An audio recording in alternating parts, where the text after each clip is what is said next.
tardes. Bueno, muchas gracias por venir. Yo en un comienzo había preparado una cantidad de datos y cuestiones y en realidad lo que yo quisiera compartir después de haber visto toda esa masa de datos, más bien son sentimientos, ¿sí? Sentimientos, así, 3, 4 temitas, que bueno, ojalá que en una de esas pueda disparar la discusión, ¿sí? Bueno, básicamente lo primero que me surgió de hacer algunas lecturas es el tema de el contexto en el cual se desempeñó, ¿no?, todo lo que fue el gobierno de Ragones, en el sentido de que me pareció como una cuestión tan apretujada, una cuestión tan densa, una cuestión tan rápido, de tiempos tan voraces, ¿no?, tan voraces y feroces, ¿no? La cantidad de acontecimientos, cómo se sucedían. En mi caso, yo quizás me salgo de algunas temáticas propias del monte, ¿no? Yo más bien estudié el tema de Guillermo Álzaga y el tema de Felipe Burgos. Por ese lado, digamos, puedo hacer alguna contribución. Pero bueno, también la vida de Guillermo Álzaga y de Felipe Burgos han sido, en ese contexto, algo tan, puede ser apasionante, pero también puede ser como que los tiempos corrían con otra velocidad, ¿no?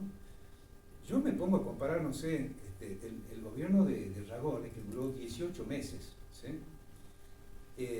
Y las cosas que sucedieron, ¿sí?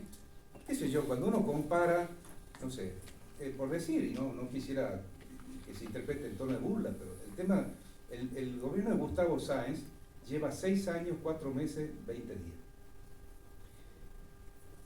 O sea, a mí me cuesta recordar obras, no sé, capaz que cuando voy por la autopista veo, sí, hay un rulo, una rotonda que se está haciendo, pero me cuesta identificar, o me cuesta, algo mucho peor, identificar a alguien del gabinete. Bueno, sí, porque alguna vez uno lee una noticia, bueno, fulano, mengano, pero ninguna figura con la potencia de los que acompañaron a Miguel Ragones. O sea, ¿por qué estamos reunidos acá?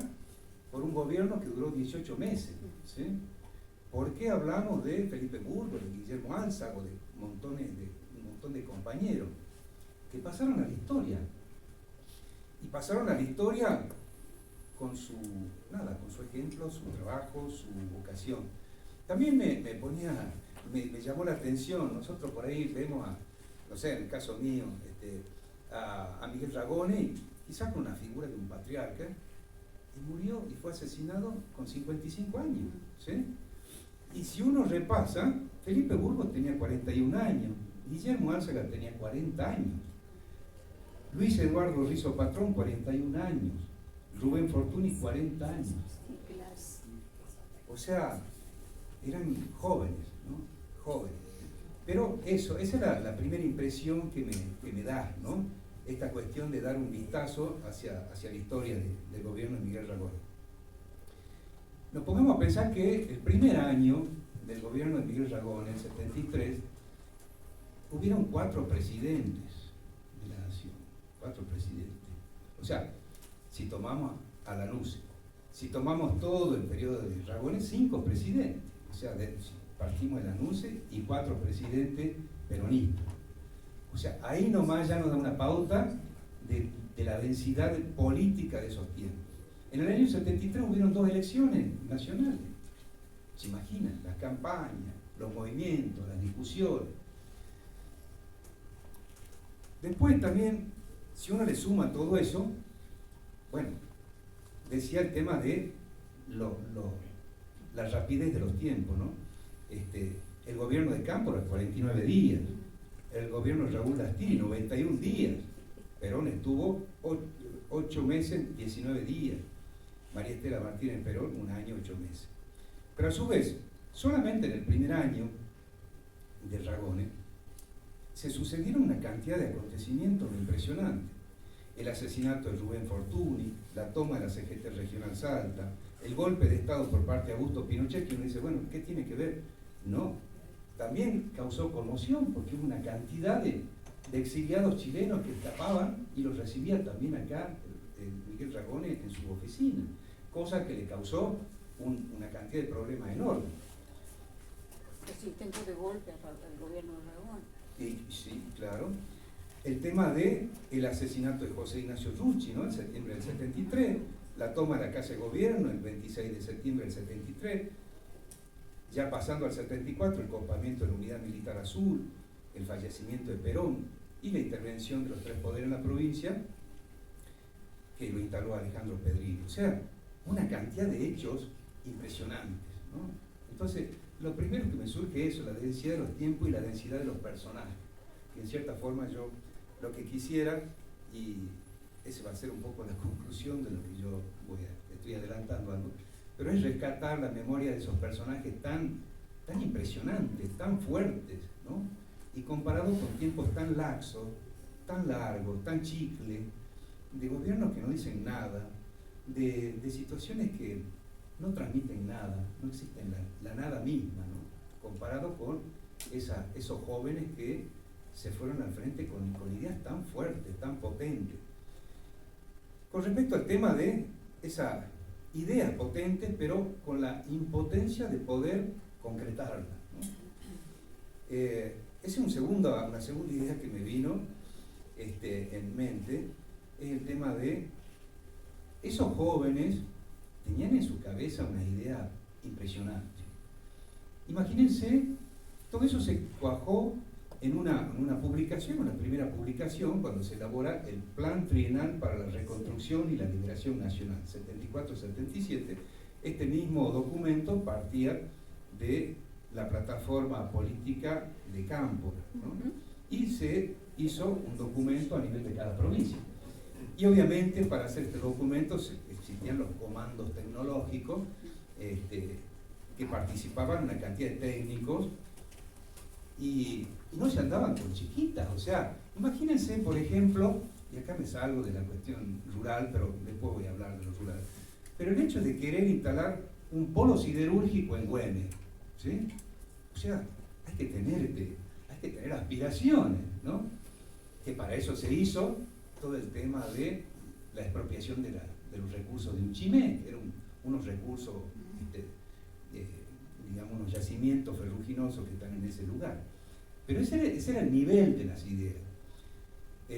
Bueno, no solamente eso, sino que en este documento uno puede, digamos, seleccionar una cantidad de temas, y a su vez también me cuesta decir la ruralidad, porque en realidad uno no puede aislar la ruralidad. En el plan trienal, por ejemplo, un plan de industrialización de la provincia que abarcaba temas, obviamente, de las producciones agropecuarias, pero tenía 25 proyectos de industrialización para la provincia, donde iban para todos los sectores, para todos los temas, y realmente era impresionante, era impresionante. Bueno, y eso, un equipo técnico, se me iría el tiempo digamos, en mencionarlo, quienes participaron, pero realmente era una gente, como les decía, muy interesante, con enormes aspiraciones, y en todo caso, me voy a referir a algunos de los temas, ¿no? Bueno, acá ya después se va a hacer referencia al tema de Salta Forestal, pero el tema de Salta Forestal también era una cuestión, digamos, de transformar lotes fiscales que estaban depredados, ¿sí? Bueno, no voy a avanzar porque ese va a ser un tema especial que se va a abordar ahora, pero también todo el tema de, por ejemplo, algunas cuestiones que después se han desvirtuado. Ahí está el tema, por ejemplo, de la expropiación del frigorífico Arenal, una cuestión industrial, pero era medular para el tema, una cuestión estratégica para el comercio de carnes en ese momento, porque era el comercio no solamente que regía el precio interno de la carne, sino que estaba relacionado con la exportación de carne a Chile, ¿no? Pero además porque se importaba carne. Se importaba. O sea, el tema ganadero es una obsesión para Miguel Ragone, porque de ahí viene el tema del colonialismo interno que hace referencia a Miguel Ragone en varios de sus discursos, en el sentido que no solamente era la liberación, tomar tal como venía de las propuestas para la plataforma del Frejuli a nivel nacional, sino que lo traducía también desde la perspectiva salteña, ¿no? En el sentido que los salteños gastaban sus recursos, todo lo que lograban acumular los recursos en carne que venía de otros lugares. Y alguna vez uno dice, pero eso será un mito, ¿no? Pero que hay un grupo de gente mala que está planificando, que Salta dependa de carne. No, en ese momento Ragone tuvo que hacer toda una gestión para desmantelar el hecho de que a nivel nacional el Banco de la Nación Argentina no otorgaba créditos para la producción de novillos solamente a determinadas provincias, porque estaba regionalizado, zonificado a nivel de Argentina, quienes producían carne y quienes debían ser consumidores de carne. Entonces todo lo que era carne, leche, todo lo que sería seguridad alimentaria, que es un término que después surgió, pero fue la obsesión de Miguel Ragone, y eso le llamaba el tema de luchar contra el colonialismo interno, ¿no? Bueno, entonces ese es el tema la famosa cuestión del frigorífico Arenales, que daría para rato. Se lo desvirtuó, mucha gente pensó que graciosamente el Estado provincial se hacía cargo de un frigorífico que en realidad estaba quebrado, que era un grupo económico que estaba a la deriva, que habían puestos de trabajo que estaban corriendo riesgo, y fue una medida sumamente audaz por parte del gobierno de Miguel Ragone. Otro tema existía un programa de transformación agropecuaria de la provincia. Era un programa que en realidad nunca se pudo transformar en una ley, ¿sí? En realidad hubo varios intentos a través de diferentes leyes, y así como existía un contexto externo muy difícil en la provincia, el gobierno de Miguel Ragone tuvo que luchar contra las fuerzas en oposición de la Cámara Regional de la Producción, la Cámara del Tabaco, la CGE principalmente, con Roberto Romero a la cabeza, el diario El Tribuno. Ah, ¿ya vamos pasando? Bueno, iba por el inicio. Bueno, pero digamos, toda esa propuesta solamente se trató, digamos, de militarla, de ponerla en ley a través de una ley de expropiación, que es la que causó la detonación, ¿no? Y esa ley, que es importante mencionar, que digamos, quien la militó, quien la llevó adelante, es Luis Eduardo Rizo Patrón, y disculpen que tengo acá unas cositas subrayadas cada vez que leo alguna de estas personas, asesinado, ¿no? El título asesinado. No voy a hacer referencia a la historia de Luis Rizo Patrón, pero fue asesinado, y fue asesinado por esto, ¿sí? Un docente, dirigente político, que militó esta ley justamente, que fue la que fue el acabose a nivel de la provincia. El tema, bueno, ya dije el tema de Altos Hornos Güemes, ¿no? Con el tema de las minas de Uchimel. El plan de colonización de tierras fiscales, que fue una propuesta, pero no en un sitio, era un plan sumamente audaz, la cantidad de lugares donde realmente se pensaba hacer este tema. Un detalle de esto, lo que lo pinta Miguel Ragone, viendo los partes de prensa, a las 2 semanas que accede al poder, ¿dónde estaba? A orillas del Pilcomayo. Y a orillas del Pilcomayo una semana entera recorriendo la orilla del Pilcomayo y después la ruta 81, conociendo cada una de las comunidades, obviamente en compañía de Felipe Burgo, en compañía de una cantidad de gente maravillosa, pero haciéndose cargo del tema, ¿no? Bueno, ya que menciono el tema de Felipe Burgo, sería largo hablar también de Felipe Burgo, un funcionario de primera que tuvo Felipe Burgo, y otra vez tengo que hacer referencia a este subtítulo, asesinado, ¿no? Cruelmente. Bueno, otra cosa que no puedo separar la ruralidad de todo lo que es la legislación, de todo el tema del trabajo que hizo Guillermo Álzaga, que ya se mencionó desde la Dirección de Trabajo.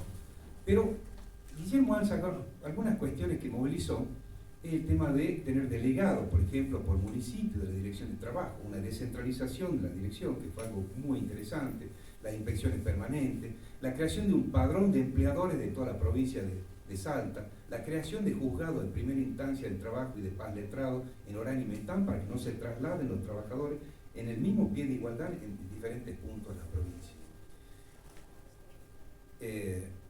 Bueno, es una tarea fundamental que hizo, y entre otras cosas, bueno, se haría largo, pero el tema del trabajo, que fue algo que realmente causó una mella muy grande. Ya surgieron nubarrones a finales del 73, a nivel nacional se puso un delegado, a nivel, digamos, un delegado de la Nación, del Ministerio de Trabajo de la Nación en Salta, que fue Benito Atilio Moya, que fue un personaje siniestro, que fueron las primeras fichas que se empezaron a jugar para, digamos, rodear y, digamos, presionar sobre el gobierno de Miguel Ragón.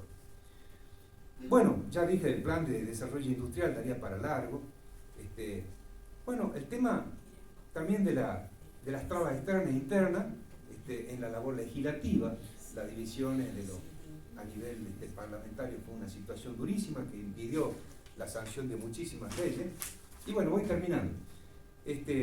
Dentro de no voy a hacer referencia a todas las leyes que se trabajaron, pero quizás una última sensación, ¿no?, en esto de los personajes, que hoy en día, como les decía, me cuesta, no es que tengan mala memoria, sino que realmente no tienen un color, no tienen una forma, ¿sí? Me cuesta que me caiga una ficha como para que me diga, che, qué interesante este u otro.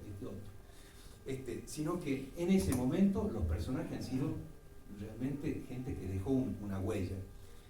Bueno, mencionamos a Felipe Burgo, mencionamos a Guillermo Álzaga, realmente inolvidable. Mencionamos bueno, a Rubén Fortuny también, ¿por qué no mencionarlo? Si bien no está relacionado con el tema de la ruralidad, asesinado. Pero también quería hacer referencia a Francisco Álvarez Leguizamón. Francisco Álvarez Leguizamón es el papá de nuestra amiga Soñita. Realmente fue un personaje sumamente interesante, fue como el Gocho, ¿no? Fue un personaje que tuvo la inteligencia, que estuvo primero detrás de este plan trienal. Él fue asesor en desarrollo del gobierno de Miguel Ragón, estuvo también en todo lo que sea la parte de planificación. Una persona sumamente, no solamente inteligente, sino sensible, porque estuvo en todos los ambientes que recorría el gobernador, haciéndose cargo de su necesidad. Así que lo menciono a Francisco Álvarez Leguizamón, que creo que hay que estudiarlo más, ¿sí?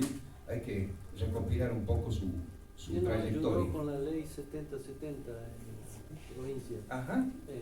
Que no lo sabía.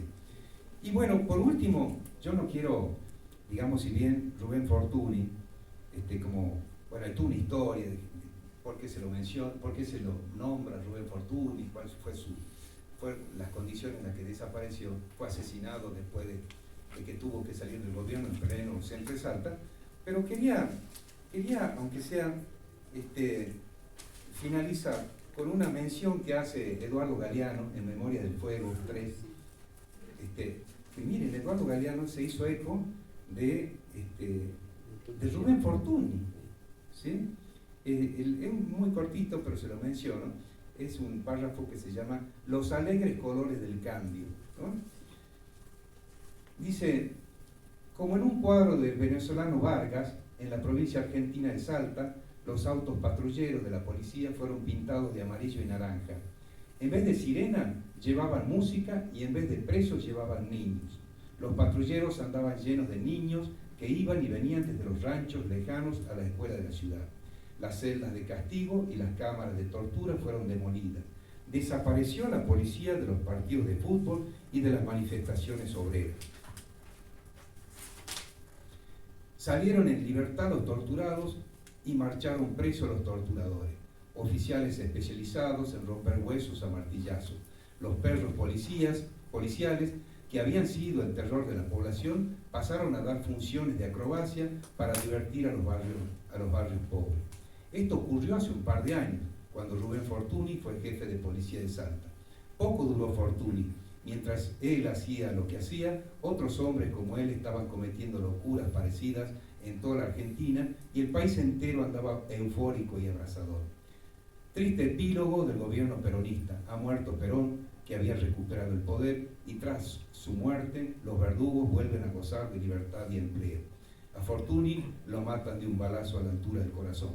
Después secuestran al gobernador que lo había designado, Miguel Ragone. De Ragone no dejan más que una mancha de sangre y un zapato. Bueno,